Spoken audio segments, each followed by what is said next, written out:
Today we're talking about the March Apple event and all of its leaks. So typically, Apple has 3 to 4 events a year. The first one is in March, the second one is in June, the WWDC conference. Then they usually have one in September where they unveil their new iPhone and Apple Watch. This is iPhone 10. And then sometimes they have one in October where they talk about their iPads and new Macs. Yes. So today is March 25th, and Apple's having an event which is pretty much supposed to be service focused. It's at 10 a.m. Pacific time, 1 p.m. Eastern time, at Apple headquarters at the Steve Jobs Theater. Yes, so the first thing we are expecting is their new news and magazine subscription service. This is supposedly going to be for $9.99 each month, and it has a couple of cool features. First, you're going to have access to all of the magazines that Texture offers, which is a service that Apple bought last year at the same time, as well as news subscriptions. These news subscriptions are for paywalled sites like the Wall Street Journal. It's rumored that Apple will give you unlimited access to these sites. Apple will likely want to take the 50% cut in the subscription fee, so sites like New York Times and Washington Post haven't really signed on yet because they're not really in agreement with this. The next service that they're rumored to announce is their TV service. So they have been in discussion with a lot of actors like Jennifer Aniston, Steve Carell, Reese Witherspoon, and among others. They have actually produced 24 original TV shows and movies that are apparently going to be available along with this service. Now, we do not know what the actual price is of the service.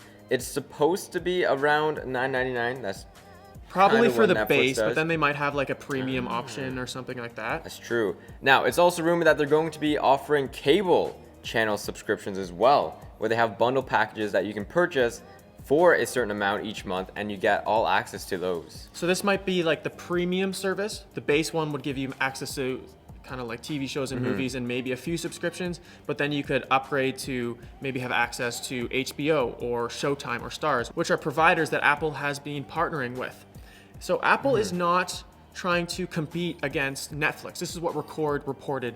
They're actually trying to compete against the TV cable providers that we've had for so long. Apple does take a 30% cut from Netflix on all subscriptions that are paid through Apple's Pay, so maybe that's why they're not targeting that. Next rumor is Apple Pay. So Apple has been working with Goldman Sachs on a project codenamed Project Cookie. They are supposed to be working on kind of like an Apple credit card, which will give users more access to their wallet app than regular credit card customers would have access to. Stuff like budgeting tools, recommendations for spending and spending limits, and much more. Another reason why they're able to give you this access is because the card is actually partnered with Apple, and you don't have to go through a third-party bank, which sort of limits Apple's access.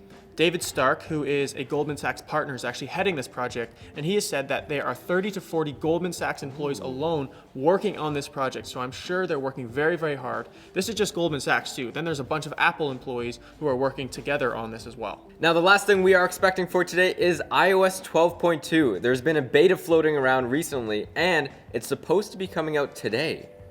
That's what we are anticipating. 9to5Mac actually found a hidden landing page which indicated what the Apple News subscription service will be called.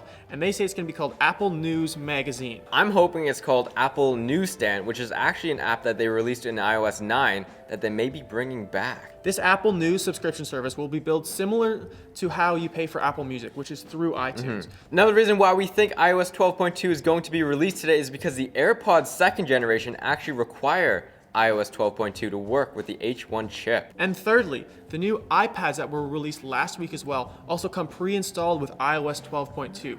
And so if you can start ordering the new iPads and the AirPods, once you get it delivered, it will actually have to have this program installed already for users to be able to function with the device. A little tiny bonus thing that we're hoping for today is the AirPower. It's supposed to be coming out before the end of March. I'm hoping it gets released today. A lot of people were anticipating it to be released last week. Yes. As we saw Monday, Tuesday, and Wednesday get released. We saw iPads, we saw AirPods, and we saw the new iMacs. Yes. They were all released, so they are anticipating the AirPower was going to get released as well. But we didn't see that. And an iPod Touch 7th generation. That as well. Now, this event is specifically going to be focused on services. Yes. So, I don't think that they're going to unveil a hardware product, but they might unveil it shortly after, probably within the end of the month. Yeah, I or would maybe say. they're just going to have it there.